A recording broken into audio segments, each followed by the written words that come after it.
everyone, welcome back to But Why the Reviews. I'm Kate, and today we're talking Amazon Studios Fallout. I'm here with Matt Hello. and Raphael. Hi. Raphael, why don't you let everybody watching, know a little bit about you? I'm a film critic, entertainment journalist, whatever people pay me money to describe myself at, as I've written for this very website and New York Times and some other outlets. Just some other outlets. Just some other Yeah. outlets. All the outlets. I mean, Uh, that's how it goes. Like, it goes from like, but why the New York Times and then like everything else. Okay. I remember that. I feel special. So to kick things off, because we are talking about Fallout, we are going to do a brief synopsis of the series. So based on one of the greatest video game series of all time, I agree with that. Fallout is the story of haves and have-nots in a world in which there's almost nothing left to have. 200 years after the apocalypse, the gentle denizens of luxurious fallout shelters are forced to return to the irradiated hellscape their ancestors left behind, and are shocked to discover an incredibly complex, gleefully weird, and highly violent universe waiting for them. Ella Purnell is Lucy, an optimistic vault dweller with an all-American can-do spirit. Her peaceful and idealistic nature is tested when she is forced to surface to rescue her father.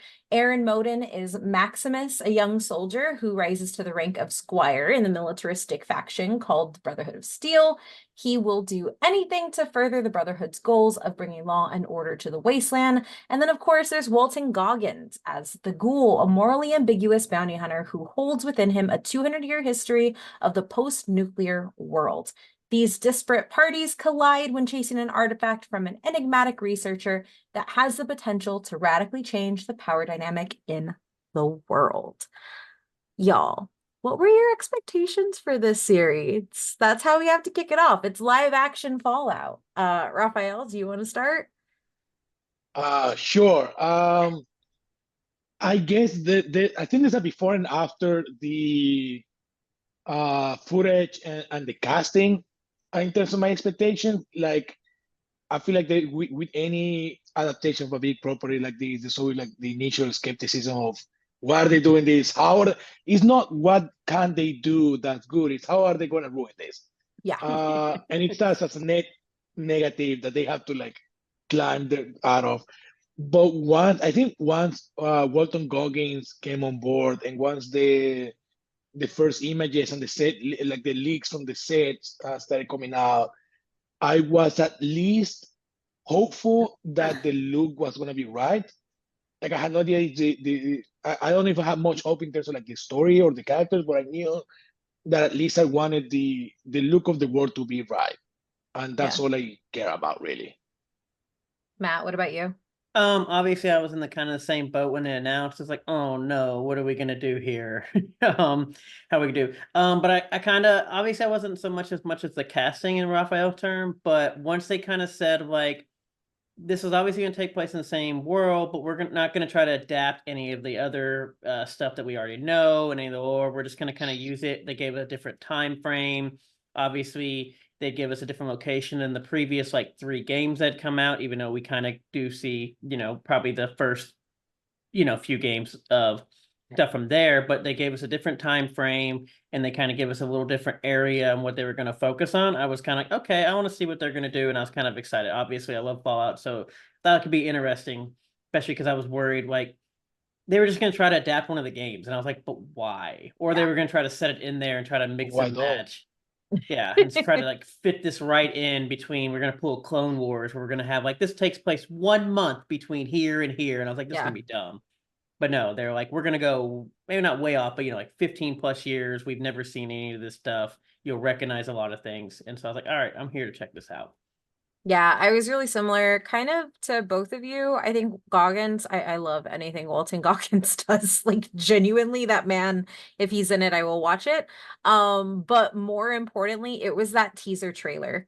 When they put out that teaser trailer and the world felt like a lived-in world, like I am so exhausted by the over-reliance on CG sets. And it was when that first trailer came out, I was like, oh my God, they built this. they built this. They built the wasteland. They built the vault. And when they did the full trailer with Goggins's character starting it off like talking like the Vault Tech ad, I was immediately in. Like I feel like I'm probably more open with live actions than the two of you because I watch so many of them. But I don't think Americans do them well, even when it's American properties that they're adapting.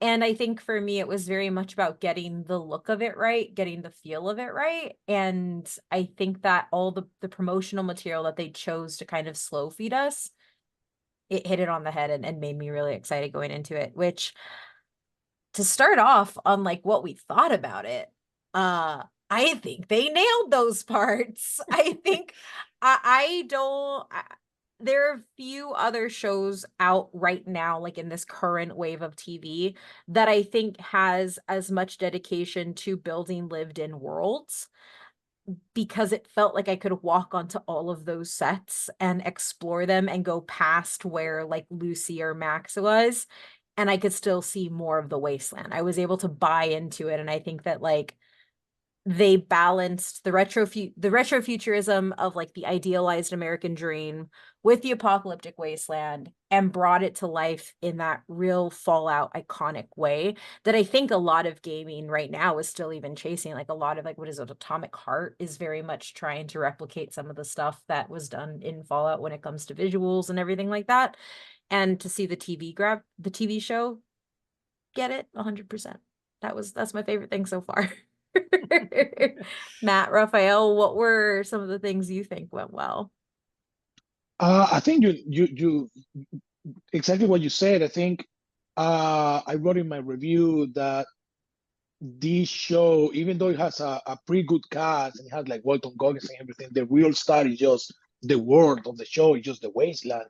Um, and I think I was like looking back at some of the more recent, especially like particularly video game adaptations, and I think the approach that this one had, because even like from the ones that I like Last of Us like most people, but like there were moments where I was like I just I could have seen this on YouTube on like a playthrough and that's it. Yeah. I mean I did see it on a playthrough that was it. But even something like that, one of the reasons I like Castlevania and Arcane is because they feel like Yes. they just grabbed pieces from the show and just put it in something new. Yeah. Even though those still had the same characters from the games, Yeah. it told something new and original within that world. And I think what Fallout did that, as Matt was saying, that the moment it clicked for me was realizing that they has nothing to do with the games in terms of story, Mhm. but it still feels very much like you're playing a Fallout game.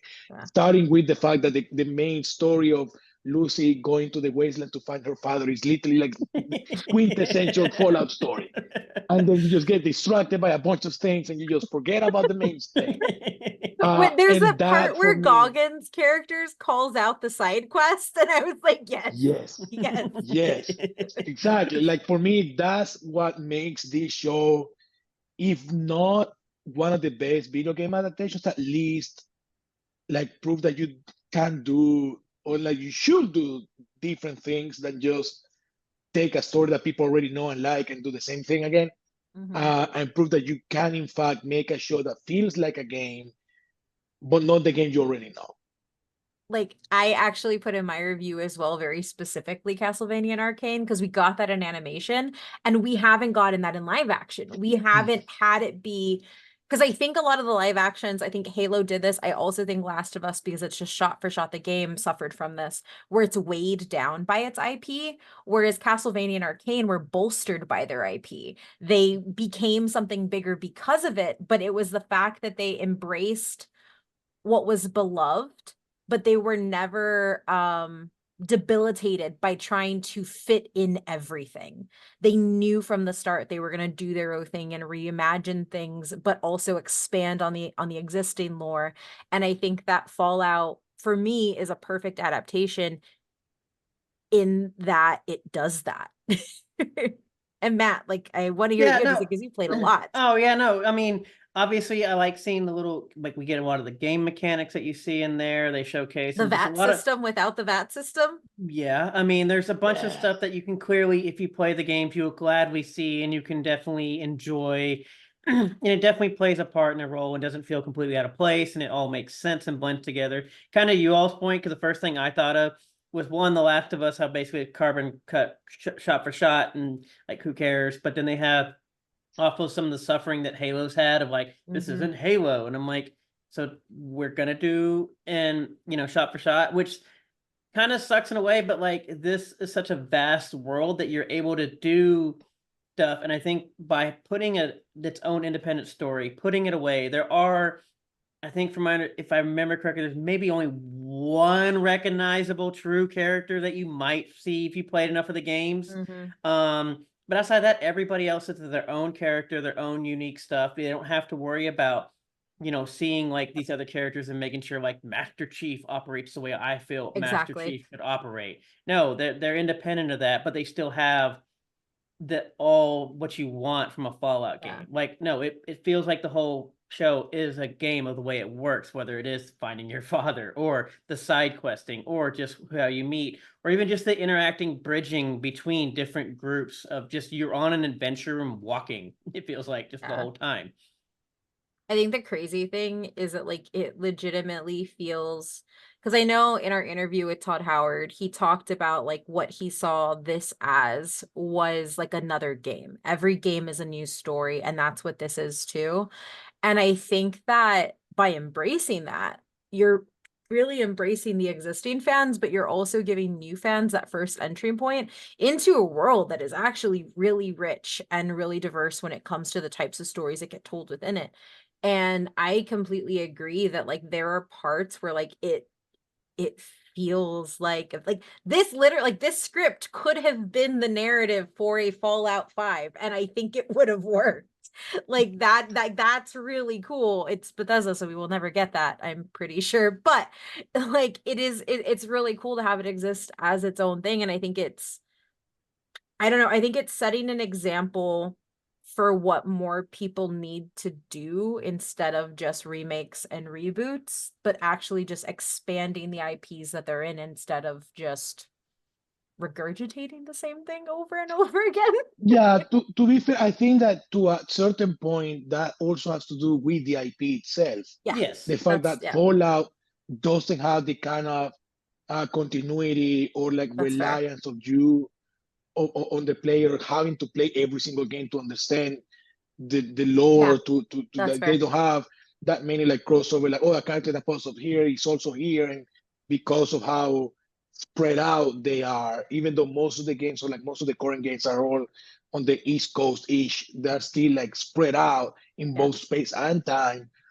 So I think that allows the TV show the flexibility of just, you cannot do the games, but you don't have the necessity of having to accommodate the stories and the characters and the storylines, and then having to like conflict with the player essentially, as yeah. compared to something like The Last of Us. And I keep saying The Last of Us because I haven't seen Halo, and The Last of Us like the most recent one.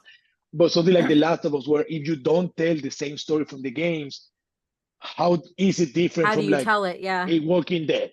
yeah, It just because a zombie show. exactly. Um, Whereas here, just the world, and it's a cliche to say, I don't know, but the world is a character, because even amongst post-apocalyptic stories, there's nothing quite like Fallout, Yeah. in terms of aesthetics, in terms of humor, in terms of tone.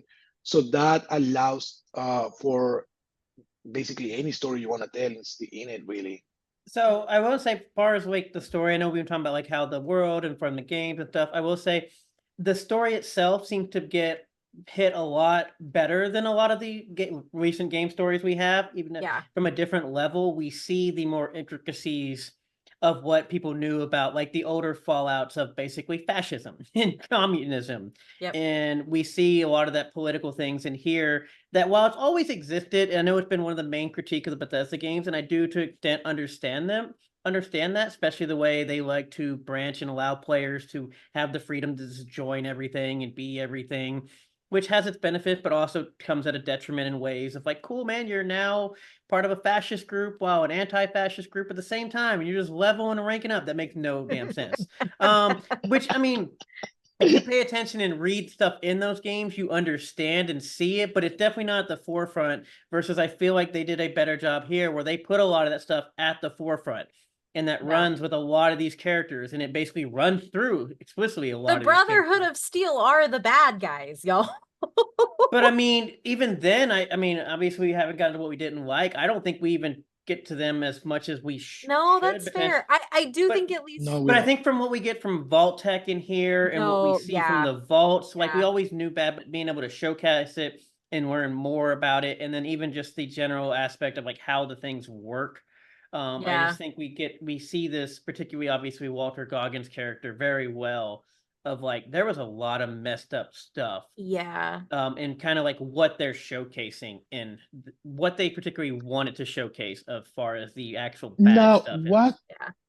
what do you all think of the fact of the sort of quote unquote mystery box approach to the vaults and the pre-war stuff?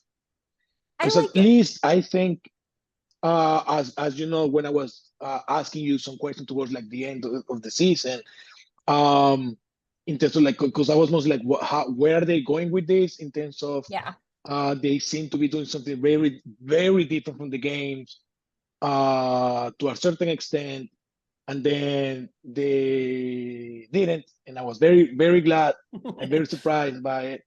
But just the sort of approach to like, oh, we don't know what the vaults are, and now there's a mystery and all of that. I liked it a lot, but yeah, it made for like at least I think the first two, maybe 2.5 episodes did feel a bit of like slightly disjointed because they had to handle all the storylines, and not only the storylines but also the timelines, because we Yeah, have yeah, flashbacks to pre-war times, and I think yeah, that's handled much better towards the second half of the season. I agree. yeah. I agree with that. I mean, I think it's kind of what I've thought about before because of the way they placed it, and to be honest, what we know from even just all the games of like, we know a lot. We also do not know a lot, and I think that Yeah, allowed them to play with a lot of these things to where can you make an argument and call it dumb? Sure, but also you can't say it's necessarily wrong because we don't know, and now we do know yeah, technically. Because I mean, from my understanding, because we get vaults, which I think has already been said, like 33 is the main one.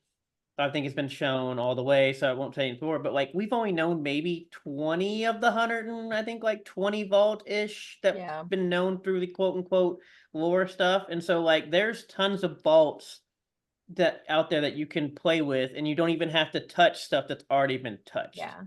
I Yeah. think. Oh, go ahead. Sorry.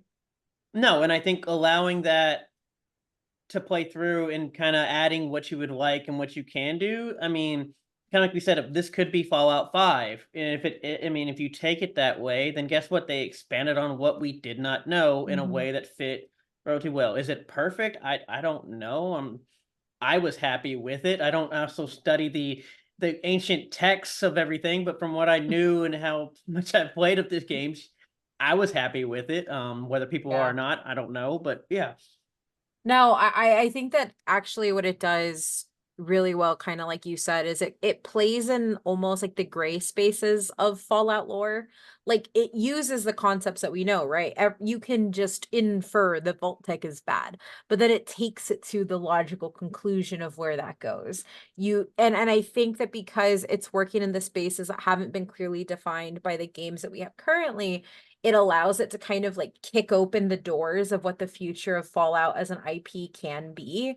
And I think in the back half of the season, that's what we end up with. And I think that that was the smartest play that they could make.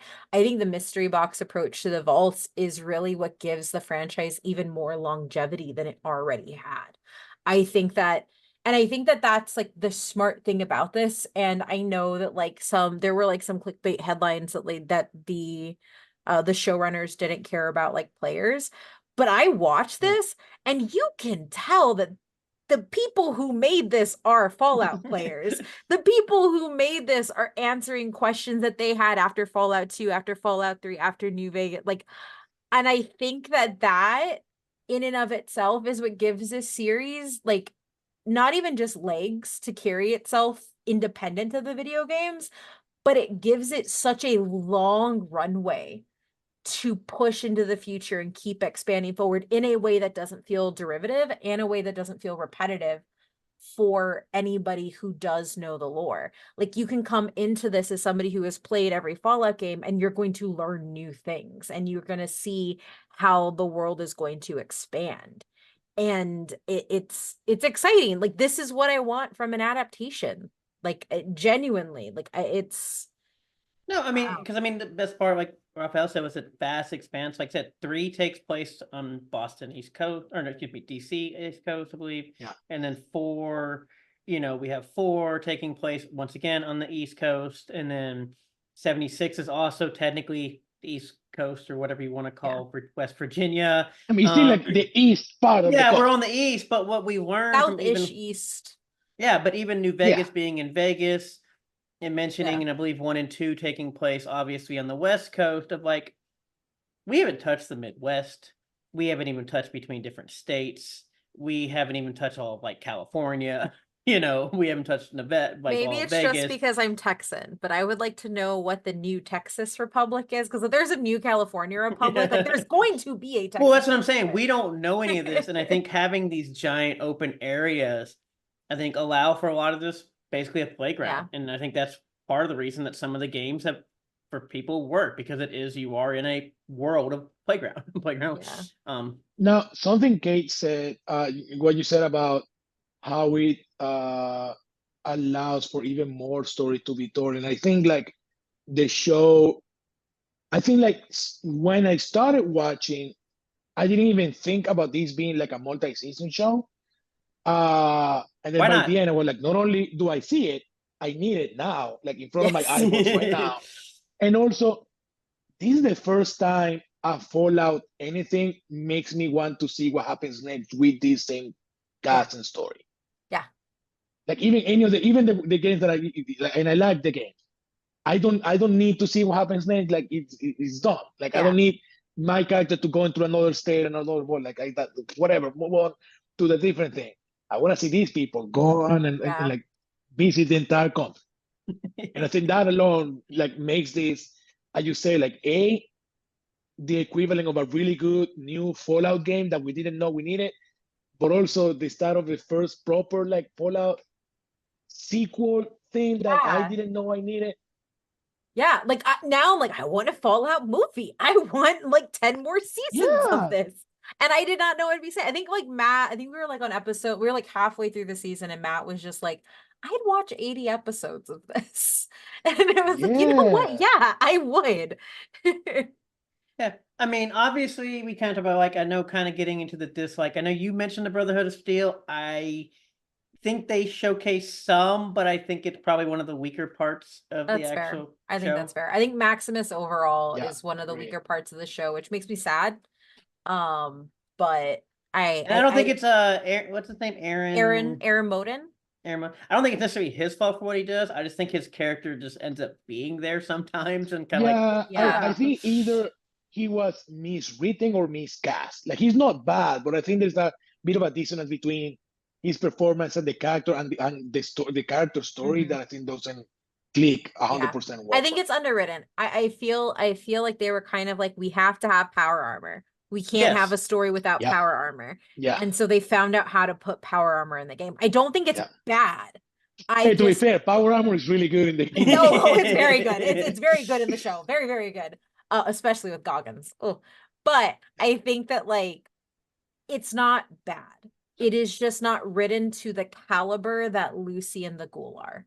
I think the character work that happens, like when we do call out good stuff to kind of highlight the stuff, is that like Lucy and the Ghoul are a level of fantastic that I need more of immediately, and I kind of forget about Maximus.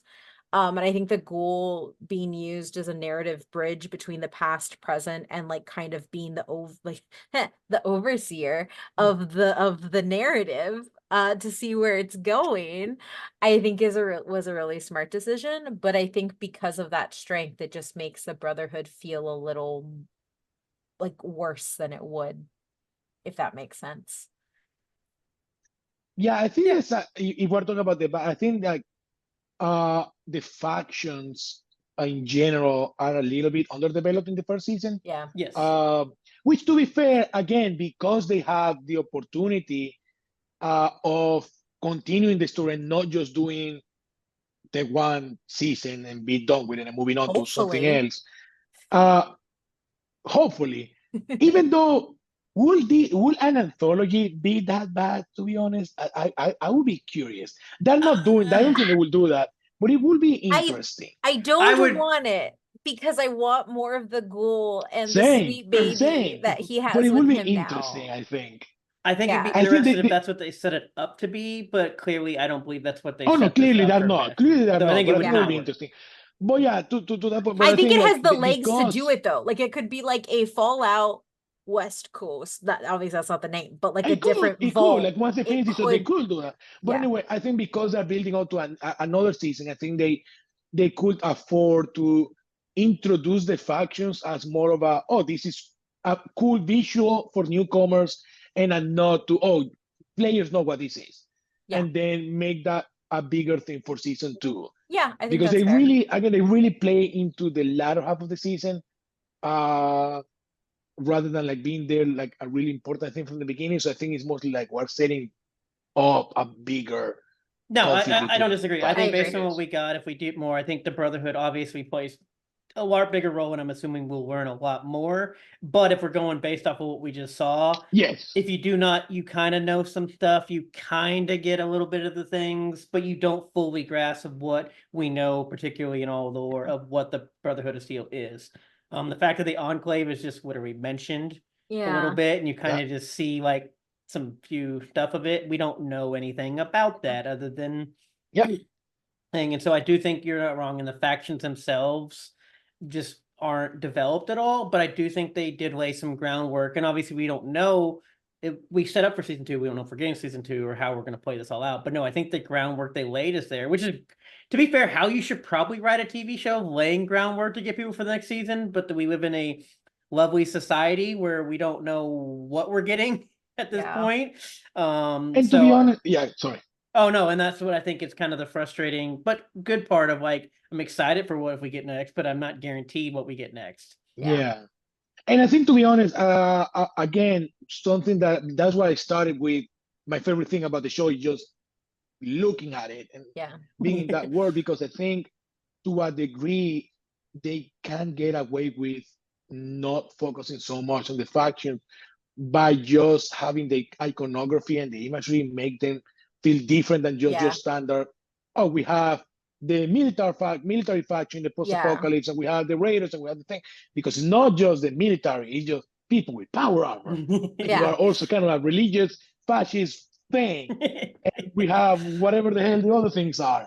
yeah, Yeah, we don't know what the enclave is, yeah, so I think they do get away with at least making because of the nature of the show's world, they can get away with just having the imagery speak for itself to a yeah. certain degree. So No, it's I funny agree. you mentioned Um, the imagery, and then kind of we obviously get all the great radio, and we get all the other stuff in there that is yeah, fantastic. But it's funny because all I kept thinking about, and I know probably it'll already be out, but I remember discussing Civil War, and one of the main complaints we had was there was just like, why did you not give us like a radio or something in the back Yeah, or imagery in the background to where if you didn't want to tell us stuff, you can give us stuff to follow along with that, and you couldn't do that. Versus this show where yes, I get my little radio clips, I get my little imagery in the background that can sell and keep me up and kind of focus and allow me to build all this stuff without them having to waste time on exposition of trying to explain it to me.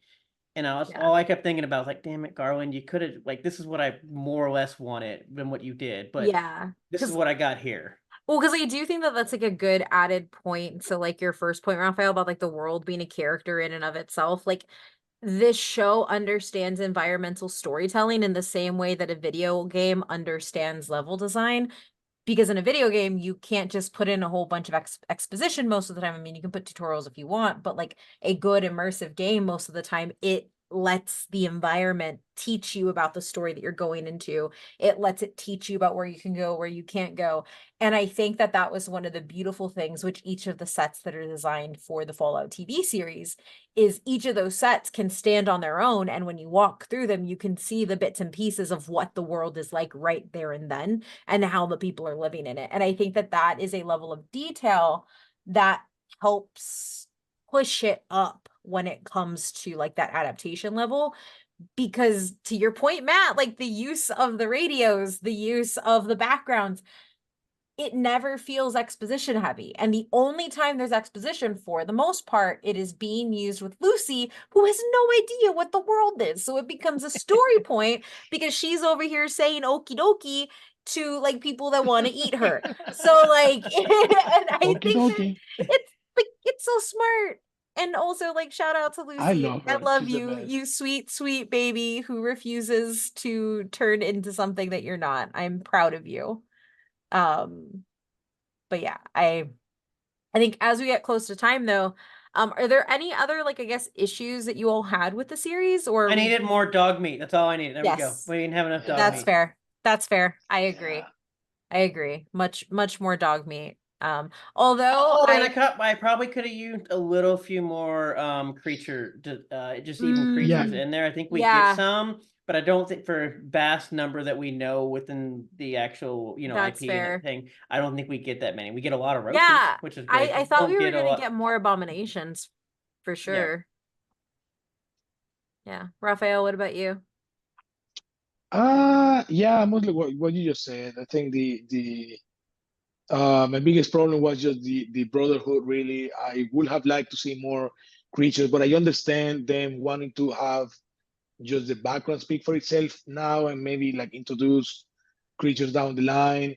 Because I understand like budget wise, having like death claws and like the super mutants or whatever will get pretty expensive. But I do hope we get to see them at some point.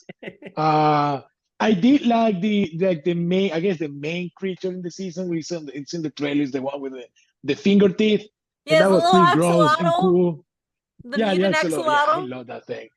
Even though I saw an interview where they mentioned the name and it was a creature from Fallout 76 that does not look like that. I forgot the name. But it's not the same thing. It's not an axolotl. I prefer the axolotl design. But that thing, I mean, that thing looks amazing. And Yeah. I like that doesn't look like anything in the game, but that feels very much The like a finger Fallout teeth was like creature. genuinely terrifying. Yeah, it was great. I love it. I will say, did this make you all want to go play Fallout? Any of the Fallouts? Yes, Yeah. yes. My problem is deciding which one. Yeah. My problem is I want to just play 76 so I could play with you all, but you all refuse to. So now I have to I figure out which don't one. refuse to. I don't refuse to. I don't have an Xbox. Well, Yeah. that's a you issue. Maybe. Well, to close us out on this Fallout high, with dog meat at my side, what are you all gonna rate this? Matt, we can start with you. I'll give it a 9. There we go. I think it's very Raphael. good. I I'm pretty enjoyed sure. it. Oh, sorry, I'm Matt. pretty Go sure I ahead. gave it a 9 in my review. But if I didn't, then yeah, it's a 9. What were you saying, Matt, before I jumped you? Oh no, I enjoyed what I got. I was happy with I got. I think there was enough interjection with the games that I was excited. Like I said, I want more. I hope we get more Yeah. sooner. The only thing I am worried with some of these shows that do King, like how long, if we do get more, how long are we gonna have to wait? Because we went from like waiting a year to now we've been Yeah. starting to wait 2 Yeah. years, sometimes even 3 Yeah. years. Like I'm not gonna lie. I really hope they give us an animated anthology like they did with Diabolical for the boys. That's what I want. I I would want love that that. in the I intro. wouldn't put it past them, actually. Because Yeah, I do yeah. agree with you, Matt. We're having to wait a really long time. But to satiate me, please give me an animated anthology. Prime Video has been doing amazing with their adult animation, and this is like perfect for yeah, when it. they get it, funny thing is, Oh, we're gonna make the joke of like that's why I haven't watched season 2 of Invincible because it took like 3 years, and then they had to split Yeah. it in 2 parts. it's Yeah. good though. Also, I would say this Anyway. this Oh, go one last ahead. thing about what one thing I want out of season 2. I want them, or maybe eventually down the line, I want them once we've established how weird everything here is. I want them to introduce the I think it's Fallout 3 where you get into a spaceship and then it just turns into a sci-fi show. Have aliens in there. I don't care. Have a UFO for some reason. Pull a Fargo where you're like you have a UFO. Nobody cares. It's completely normal. Everyone ignores it and moves along. There's a great DLC, by the That's what way, I but want. yes. The DLC, yeah, that's what it is. Yeah. Two things. Each of the characters that we got their own little title card, and we saw them going through everything.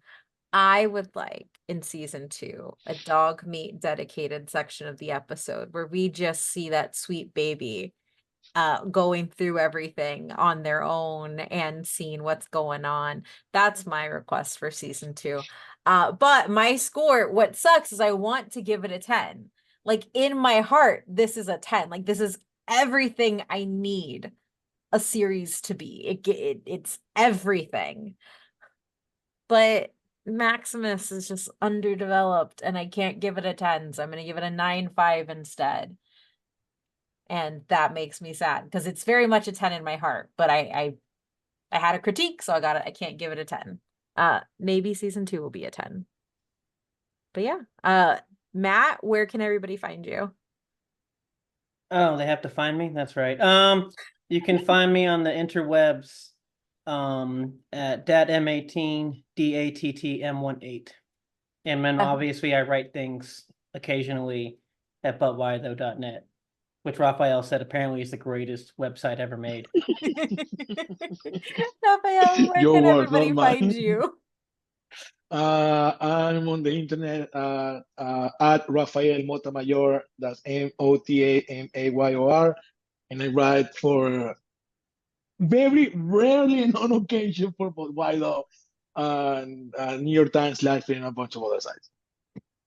And you can find me at my myth Randier, and you can find all of my work over at butwhythough.net. I will have my written review for this up on the site, which will be below in the little thingy. We're still new to this kind of. And you can also catch all of our extra pieces. We're going to be doing a lot of feature coverage on the series, diving in a little bit more to the characters, where it connects to the games. And yeah, you can check all that out at butwhythough.net as well. Like, subscribe, do those things. Thank y'all for watching.